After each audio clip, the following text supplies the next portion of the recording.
Hello student, today we are going to start class 6 chapter 2 components of food. आपने chapter number 1 में पढ़ा था कि जो भी हम फूड खाते हैं उनमें बहुत सारे इंग्रेडिएंट्स प्रेजेंट होते हैं और वो जो इंग्रेडिएंट्स है या जो भी फूड मटेरियल है वो हमें मिलता है या तो प्लांट से या फिर एनिमल से। फूड के बेस पर जितने भी ऑर्गेनिज्म हैं हम उनको 3 टाइप्स में डिवाइड करते हैं। One is herbivore, carnivore and omnivore. Now, this is the chapter number 2, components of food. अब फूड में क्या क्या कंपोनेंट्स होते हैं, उसके घटक क्या क्या होते हैं, हम इस चैप्टर में वो पढ़ेंगे। इस चैप्टर के मेन जो टॉपिक्स हैं वो है what do different food atom contain. Different food item में क्या क्या चीज़ें प्रेजेंट होती हैं, न्यूट्रिएंट्स क्या है, न्यूट्रिशन क्या है, test for starch, test for protein, test for fat, what do various nutrients do for our body. जितने भी न्यूट्रिएंट्स होते हैं हमारे फूड में वो हमारी बॉडी के लिए क्या करते हैं। Roughage, balance diet, obesity and deficiency diseases, these are the some topic which we are going to study in component of food. In this chapter, first topic is what do different food item contain. Food item में क्या क्या चीजें जो है वो present होती है। Now first is the nutrients. Nutrients क्या होते हैं? Our food contained of some useful component for our body are called the nutrients. हमारे फूड में कुछ एक यूजफुल कंपोनेंट प्रेजेंट होते हैं जो हमारी बॉडी के लिए यूजफुल होते हैं। They are known as the nutrients, जैसे carbohydrate, protein, fat, vitamin and minerals. Now आपको पता है जो हमारा फूड है हमें कहाँ से मिल रहा है, या तो हमें प्लांट से मिल रहा है या फिर हमें एनिमल से मिल रहा है। नाउ जो भी फूड हम लेते हैं उसमें जितने भी इंग्रेडिएंट्स होते हैं उसमें कुछ एक यूजफुल कंपोनेंट जो है प्रेजेंट होते हैं। इन्हीं यूजफुल कंपोनेंट्स को कहते हैं हम nutrients. Now what is the nutrition? Nutrition is the intake of these nutrient is called the nutrition. Carbohydrate, protein, fat, vitamin and minerals को जब हम इनटेक करते हैं, अपने बॉडी में लेते हैं through the food, then that process is called as the nutrition. अब ये क्वेश्चन अराइज होता है कि जितना भी फूड आइटम है क्या उन सब में ये सारे के सारे न्यूट्रिएंट्स जो है वो प्रेजेंट होते हैं या नहीं होते हैं।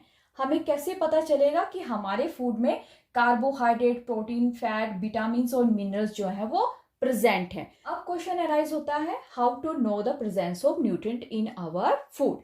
हमारे फूड में ये न्यूट्रिएंट्स प्रेजेंट है या नहीं है, इस चीज हमें कैसे पता चले। तो उसके लिए हम करते हैं टेस्ट। इन टेस्ट को करने के लिए हमें कुछ एक सॉल्यूशन की जरूरत होती है, जैसे कि iodine solution, copper sulphate solution, caustic soda solution. अगर ये सॉल्यूशन आपकी लैब में रेडीमेड प्रेजेंट नहीं है तो आपके टीचर इनको बना सकते हैं। How to prepare this solution? Now first iodine solution. A dilute solution of the iodine can be prepared by adding a few drop of tincture iodine to a test tube half filled with the water. एक test tube लो, उसमें half तक उसके पानी भर दो और उसमें कुछ एक ड्रॉप जो है टिंचर आयोडीन की डाल दीजिए और उसको अच्छे से शेक कीजिए। जब आप उसको शेक करोगे तो उसके बाद जो सॉल्यूशन मिलेगा वो आयोडीन सॉल्यूशन होगा। Second one is the copper sulphate solution. If we add the 2 gram of the copper sulfate dissolved in the 100 ml of the water, we get the copper sulfate solution.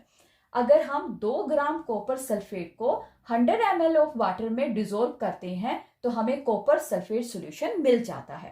Third one is the caustic soda solution.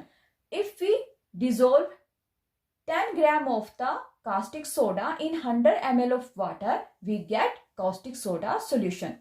जब हम 10 ग्राम caustic soda को 100 ml of water में dissolve करते हैं तो हमें caustic soda solution जो है वो मिल जाता है। हमें पता चल गया कि जो आयोडीन सॉल्यूशन है, कॉपर सल्फेट सॉल्यूशन है या कास्टिक सोडा सॉल्यूशन है वो हम अपनी लैब में कैसे बना सकते हैं। Now test for the carbohydrates और स्टार्च. जो स्टार्च होता है वो कार्बोहाइड्रेट का ही एक एग्जाम्पल है. Now test for the carbohydrate. Take small quantity of food items और the raw ingredients in a test tube. जो भी हम टेस्ट यहाँ पे परफॉर्म करने जा रहे हैं उसके लिए जो हमारी रिक्वायरमेंट है वो सबसे पहले है जो सॉल्यूशन हमने बनाया है वो हमारे पास होना चाहिए और साथ में टेस्ट ट्यूब होनी चाहिए, और जो भी फूड आइटम हम यूज कर रहे हैं या रॉ इंग्रेडिएंट्स हम यूज कर रहे हैं वो हमारे पास होने चाहिए। अब हमने क्या करना है, फर्स्ट जो है हमारा टेस्ट फॉर कार्बोहाइड्रेट और द स्टार्च। सबसे पहले हमने एक टेस्ट ट्यूब लेनी है और उसमें थोड़ा सा स्मॉल क्वांटिटी का जो भी फूड आइटम हमारे पास है वो उसमें डाल देना है, या फिर अगर कुक्ड फूड है तो वो डाल दीजिए, या फिर रॉ इंग्रेडिएंट्स आपके पास प्रेजेंट है तो वो उसमें डाल दीजिए। Now add 2 to 3 drops of the iodine solution. उसके बाद उस टेस्ट ट्यूब में 2 से 3 ड्रॉप जो है आयोडीन सॉल्यूशन के डालने हैं। अब ब्लू और black colour indicates presence of starch. अगर हमारे फूड मटेरियल का जो कलर है वो ब्लू या ब्लैक हो जाता है, दैट इंडिकेट्स कि इस फूड मटेरियल में आपके पास स्टार्च जो है वो प्रेजेंट है। Test for the protein. Protein test करने के लिए हमें कॉपर सल्फेट और कास्टिक सोडा सॉल्यूशन की जरूरत होगी। Now take a small quantity of the food items in a test tube. जो भी फूड मटेरियल हमारे पास प्रेजेंट है हमने उसे टेस्ट ट्यूब में ले लेना है। अगर वो सॉलिड फॉर्म में है तो पहले उसको ग्राइंड कीजिए और अच्छे से उसका पेस्ट बना लीजिए। Now add 2 drop of the copper sulphate solution and then 10 drop of the caustic soda solution. सबसे पहले हमने 2 ड्रॉप्स जो है कॉपर सल्फेट सॉल्यूशन के डालने हैं और उसके बाद 10 ड्रॉप्स जो है वो कास्टिक सोडा के डालने हैं। उसके बाद उसे अच्छे से शेकअप करना है। If a violet colour present in the food item that means it indicate the presence of protein. अगर फूड मटेरियल का जो कलर है वो वॉयलेट हो जाता है तो ये इंडिकेट करता है जो भी हमारे पास फूड आइटम्स हमें दिया गया था या रॉ इंग्रेडिएंट्स दिया गया था उसमें प्रोटीन जो है वो प्रेजेंट है। Third test is test for the fats. Take a small quantity of the food item. जो भी फूड आइटम हमें दिया गया है उसकी स्मॉल क्वांटिटी हमने लेनी है and wrap it in a piece of paper. और इसको एक पेपर के पीस में रैप कर देना है एंड क्रश इट। और उसको क्रश करना है। और यहाँ पे ध्यान रखने वाली बात है कि जब आप पेपर को क्रश कर रहे हो तो पेपर फटना नहीं चाहिए। An oily patch on the paper indicate that food contain the fat. अगर उस पेपर पर कोई भी ऑयली पैच बनता है तो वो इंडिकेट कर रहा है कि जो भी फूड मटेरियल हमें दिया गया है या रॉ इंग्रेडिएंट्स हमें दिया गया है उसमें फैट जो है वो प्रेजेंट है। ये तो बात हो गई कार्बोहाइड्रेट, प्रोटीन और फैट्स के बारे में, जिसके लिए हम सिंपल से टेस्ट जो है अपनी साइंस लैब में कर सकते हैं। नाउ अदर जो न्यूट्रिएंट्स होते हैं जो हमारे फूड में प्रेजेंट होते हैं जैसे कि विटामिन एंड मिनरल्स, वो क्या होते हैं? These are required in very small amount by our body. जो विटामिन या मिनरल्स होते हैं वो बहुत ही स्मॉल क्वांटिटी में हमारी बॉडी को उसकी जरूरत होती है। They are very important component of food. वो हमारी फूड का बहुत ही इंपॉर्टेंट कंपोनेंट है। What do various nutrients do for our body? जितने भी डिफरेंट न्यूट्रिएंट्स होते हैं वो हमारी बॉडी के लिए क्या करते हैं? Now here is a table. Nutrients, source and their work. अब जो न्यूट्रिएंट्स हैं वो कौन कौन से हैं, उनके सोर्स क्या क्या हैं और वो क्या क्या काम करते हैं, हम इस टेबल में वो चीज पढ़ेंगे। Now first is carbohydrate. Carbohydrate है उसकी जो सोर्स है वो है rice, wheat, sweet potato, mango, maize, bajra, papaya et cetera. और ये क्या करते हैं? They provide energy so that they are known as the energy giving food. Now next one is the fat. Fat जो है हमें प्लांट और एनिमल से दोनों से मिलते हैं। नट्स, तिल, ग्राउंड नट, मस्टर्ड ऑयल और another oil that is obtained from plant, and the ghee, milk, cream, butter, meat that is obtained from the animals. Now they are also energy giving, so they are known as the energy giving food. Next nutrient is protein. Now what is the source of protein? Plant and animals also. Plants में pulses जितनी भी हैं या beans and pea, they are the main sources of the protein. In animals, meat, fish, egg and paneer is the source of protein. Now what is the work of the protein? Protein के क्या क्या काम हैं? They are for the growth and the repair of the our body, so that they are known as the body building food. हमारी body की growth के लिए, body के रिपेयर के लिए प्रोटीन की जरूरत होती है, इसलिए हम इनको बॉडी बिल्डिंग फूड भी कहते हैं. Next one is the vitamin. Vitamin में बहुत सारे विटामिन आते हैं, इसलिए उस ग्रुप को हम विटामिन बी कम्प्लेक्स कहते हैं. नाउ विटामिन ए, इसका जो सोर्स है वो है fish, milk, carrot, papaya and mango. These are the some sources of the vitamin A. And what it work for? It work for the our skin and eyes. Now second one is the vitamin B. Vitamin B जो है हमें rice, wheat और liver से मिलता है और ये हमारे मसल्स को स्ट्रॉन्ग करता है. Next one is the vitamin C. What is the sources of vitamin C? That is the orange, guava, tomato, lemon and amla. And what it work for? It fight against the diseases. Vitamin D, its source is milk, butter, fish, egg and liver, and it help our body to use calcium for bone and teeth. Next one is the minerals. Minerals में बहुत सारे minerals जो हैं हमारी body को जरूरत होते हैं, जिसमें से कुछ एक यहाँ पे हैं, जैसे iodine, phosphorus, iron and calcium. First is iodine. What is the source of iodine? Fish, crab, salt and ginger. Phosphorus, it gets from milk, banana, wheat and rice. Iron we will get from apple, palak and liver, and the calcium from milk and egg. Now their function are, जितने भी minerals हैं उनका क्या work है? तो इनका work है to provide growth and maintain good health. Beside the nutrients like the carbohydrate, protein, fat, vitamins and minerals, हमारी बॉडी को डाइटरी फाइबर्स और वाटर की भी बहुत जरूरत होती है. Now what is a dietary fibre? Dietary fibre को हम रफेज भी बोलते हैं. It is a plant product in our food. ये प्लांट के वो प्रोडक्ट होते हैं जो हम अपने फूड में लेते हैं. Whole grains, pulses, potato, fresh fruits and vegetables are the main sources of roughage. जो भी फाइबर हम ले रहे हैं वो हमें मिलता है ग्रेन से, पल्सेस से, पोटैटोज से, या फ्रेश फ्रूट्स हो गए या वेजिटेबल से, और यही मेन सोर्सेज होते हैं डाइटरी फाइबर या रफेज का. Now what is the function of the roughage? उनका क्या फंक्शन है?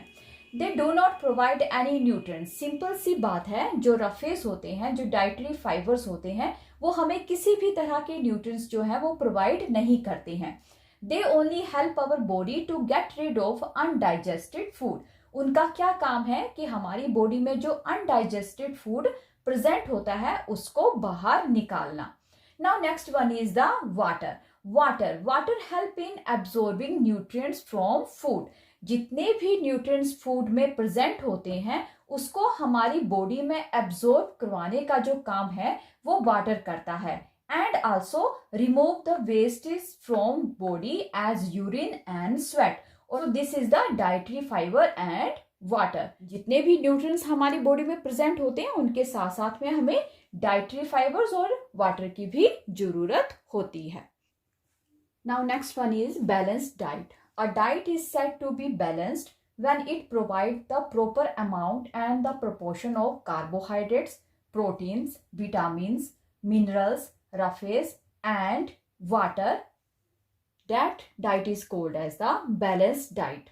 बैलेंस डाइट वो डाइट होती है, कोई भी डाइट जब हम ले रहे हैं उसमें प्रॉपर अमाउंट में और प्रोपोर्शन में सारे के सारे न्यूट्रिएंट्स अगर प्रेजेंट है और साथ में रफेज और वाटर भी प्रेजेंट है, then that diet is called as the balanced diet.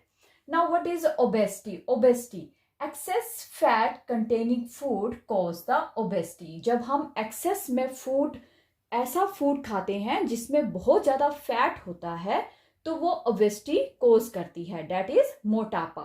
Now eating excess food also cause the obesity. या फिर बहुत एक्सेस में फूड को खाना वो भी मोटापा बना देता है. Fried food, samosa, puris, rabri, sweet etcetera also cause the obesity. यहाँ तक कि जितने भी फ्राइड फ्रूट्स हैं, समोसा, पूरीज, रबड़ी या स्वीट्स हैं, वो भी ओबेसिटी को कॉज करती है। Now next one is the deficiency diseases. Deficiency of one or more nutrients in our diet for a long period of time cause disease, which are called deficiency diseases. एक या एक से ज्यादा nutrient अगर हमारी diet में काफी लंबे समय के लिए मिस होते जाते हैं, लैक होते जाते रहते हैं, उन न्यूट्रिएंट्स की कमी की वजह से हमारी बॉडी में कोई डिजीज जो है वो कोज हो जाती है। हम इस तरह की जो भी डिजीज cause होती है by the deficiency of the nutrients, they are known as the deficiency diseases. Here are the some deficiency diseases which are caused by the deficiency of the vitamin and minerals. Here is the vitamins and the minerals and the deficiency diseases या disorders. Here is the symptoms of these diseases. Now vitamin A. Vitamin A की deficiency की वजह से loss of vision हो जाता है। इसमें क्या होता है कि पुअर विजन रहता है, loss of vision in darkness, रात के टाइम पे बहुत कम दिखाई देता है या फिर कंप्लीटली जो है विजन खत्म हो जाता है। नाउ विटामिन B1, इसकी डेफिशिएंसी से वेरी वेरी डिजीज कोज होती है। हमारे जो मसल्स हैं वो वीक हो जाते हैं। विटामिन सी की डेफिशिएंसी की वजह से स्कर्वी डिजीज होती है, जिसकी वजह से bleeding gums, wounds take longer time to heal. Vitamin D की वजह से रिकेट्स डिजीज होती है, जिसमें बोन्स जो हैं वो काफ़ी सॉफ्ट हो जाती हैं और बेंड हो सकती हैं। Calcium, bone and tooth decay. Calcium की डेफिशिएंसी की वजह से बोन या जो हमारे टूथ होते हैं, जो हमारे टीथ हैं, वो डिके होना शुरू हो जाते हैं। इसके सिम्टम्स क्या है? हमारी बोन्स काफ़ी वीक होती हैं, टूथ डिके होता है। आयोडीन, आयोडीन की डेफिशिएंसी की वजह से ग्लोटर होता है, जो हमारे नेक में थायराइड ग्लैंड होते हैं वो स्वेलअप कर जाते हैं। यहाँ तक कि मेंटल डिसेबिलिटी चिल्ड्रंस में देखी गई है। नाउ आयरन, आयरन की डेफिशिएंसी की वजह से एनीमिया हो जाता है, जिससे बहुत ज़्यादा वीकनेस आती है। तो these are the some diseases और डिसऑर्डर्स जो कि कॉज्ड होते हैं by the deficiency of the vitamin and minerals. Student, this is the last topic of your chapter. If you like my video, then please subscribe my channel, share and like it, and also press the bell icon to get the new notification of my videos. Jai Hind, Jai Bharat.